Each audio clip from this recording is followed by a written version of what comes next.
I'm JosieWose and I have a story from my favourite childhood author, Shirley Barber. This is the story of the Tooth Fairy.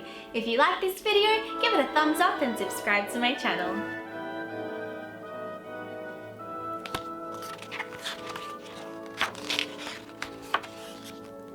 Tom had a loose tooth. It fell out while he and his sister Holly were playing in the garden. "Don't lose it," said Holly. "We'll put it in a glass of water. Then tonight we'll wait for the Tooth Fairy to come and collect it." So Tom put the tooth in his pocket.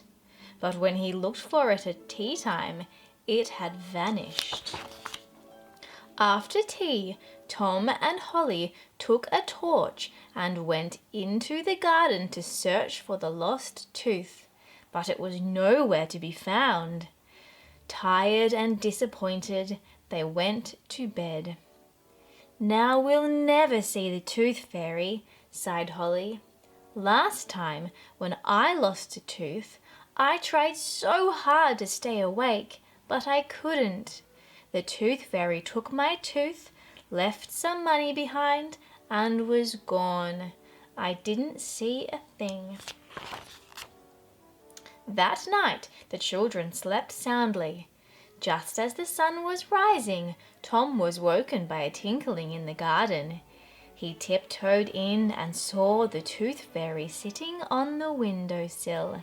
"Tom," she said softly, "you must search for your missing tooth. It's very important indeed. If you and Holly can find it, I promise to show you my home in the clouds and tell you why I need your tooth."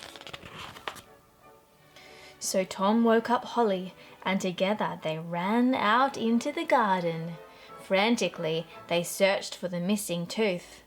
At last they found it, shining white amongst the daisies. "Hooray!" laughed the Tooth Fairy. "Now I'll take you to Cloudland, just as I promised." She waved her magic wand, and suddenly Holly and Tom were as small as the Tooth Fairy. But before they had time to be surprised, she waved her wand again, and white doves began to swoop down from the trees. They had golden bridles and red velvet saddles. "Jump on, Holly," cried Tom. "We're going for a ride up into the sky." The white doves flew high into the pink dawn sky, where amongst the clouds lay a magical land with hills as soft as cotton wool. They landed beside a beautiful palace, surrounded by gardens full of the strangest plants the children had ever seen. They were silver stars growing like flowers and tended by pixie gardeners, and moored by a cloud was a boat with rainbow sails. "Now, Holly and Tom," said the Tooth Fairy, "the stars in the sky eventually grow old and fall down, and the fairies must replace them. New stars grow from special star seeds, which are children's baby teeth. That is why, when a child's tooth drops out, I come down and collect it." "But why is my tooth so important?" asked Tom. "Well," said the Tooth Fairy, "most stars in the sky are silver, but here and there you can see gold ones. Now your teeth are very special, Tom, because they will grow into golden stars.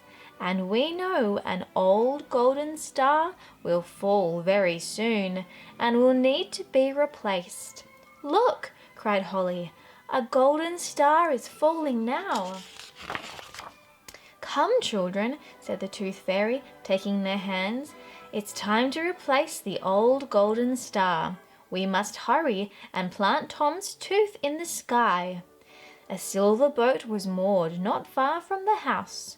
The Tooth Fairy and the children climbed aboard, and together they set sail into the sky until they reached the place where the golden star had been.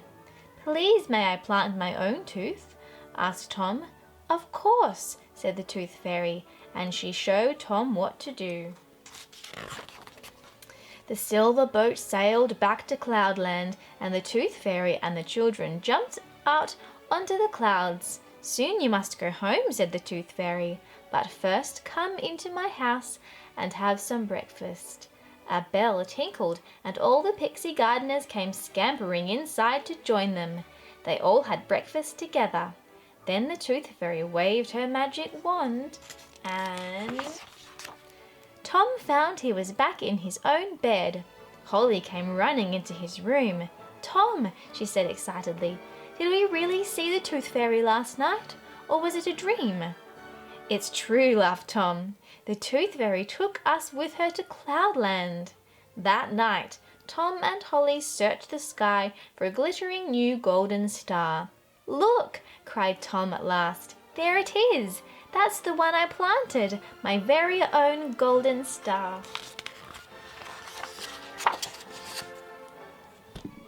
What a beautiful story. Well, thanks for reading with me, everyone. I'm JosieWose, and I'll see you later.